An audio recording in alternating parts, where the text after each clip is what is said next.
Hey folks, just wanted to go over how we go about sublimating images onto ceramic tiles. So here's one of the tiles that we're going to be doing today.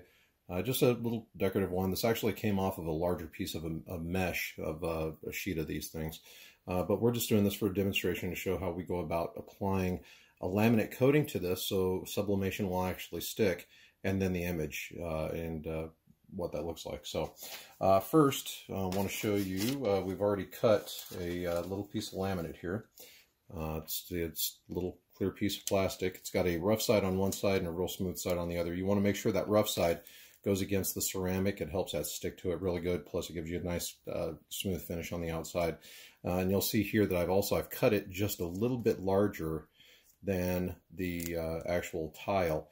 And that's because this is actually going to shrink, and you want to make sure it's going to get full coverage of that image and you're not going to get white spots around the outer edge.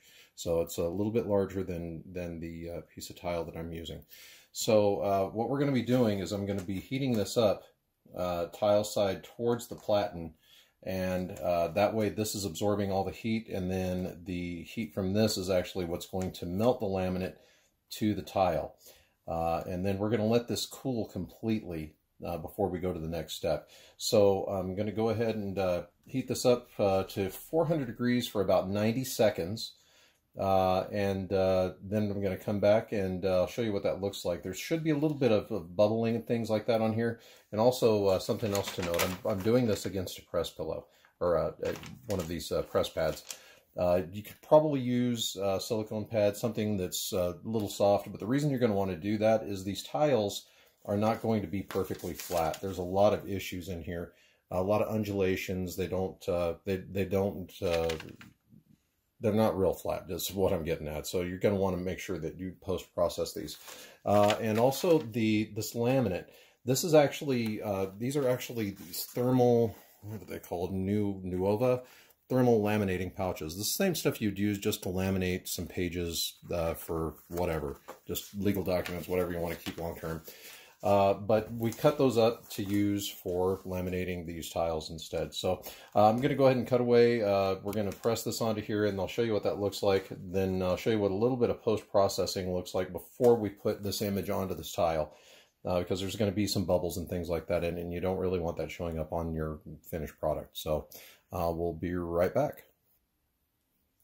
Okay, so about to be time here. 90 seconds is about up. There we go. And let's remove this piece of paper here, and you'll see now that there we go, just pressing the edges all around like so. And I'm using heat-proof gloves here just so you guys can see. Do not just grab one of these things. This hot tile is incredibly hot right now. Now, the reason I do this is this really gives it a nice finished look around these edges. Now it's all completely around here. If you don't get it that close, it's okay. Just take a razor blade and shave it off near the edges. You'll get just as clean of a look. Now, you'll also see here, and this is a really good one, I've got a huge bubble. You can see it right there. What I'm going to do is I'm just going to poke that bubble with this poker here, and then I'm going to take this squeegee here, just push that right down like so.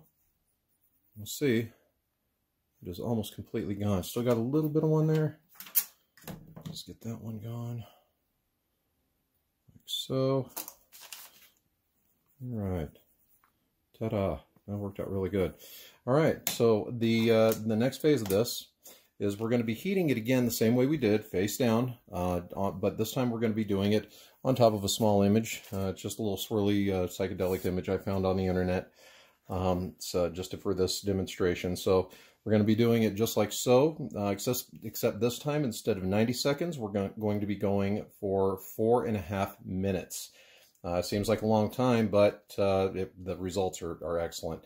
Now, so the next thing you're also going to want to remember as you're pulling this off, pull it off very cleanly. You want to pull it off in one full motion. And also, as you do that, right afterwards, roll these corners one more time. So you can see they're kind of still sticking up just a little bit. You're going to want to make sure you press those all the way down when you get those back off. Another good tip that I can give, you may want to let these tiles cool completely in between these processes. You don't want to be overheating these tiles. You will wind up burning whatever you're trying to press this onto. You'll wind up scorching the laminate. The laminate will peel or bubble more. You have a chance of actually fracturing the tile. So be careful of all those things. So we're going to go ahead and get this ready for the next press. Again, we're going to be doing this on a press pillow, face down onto the image, and we'll be pulling that off here in about 4.5 minutes. See you guys then. Now. All right, we're about to count down here. All right, 4.5 minutes are up. I'm just going to carefully swing this across because we want to try and avoid any ghosting that may have occurred here.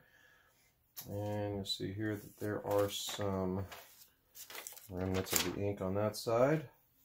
All right, now I'm going to try and pull this real clean so we don't get any ghosting of the image here. And I nailed it. So there we are. So now we're just going to push this down. There we go, nice and clean.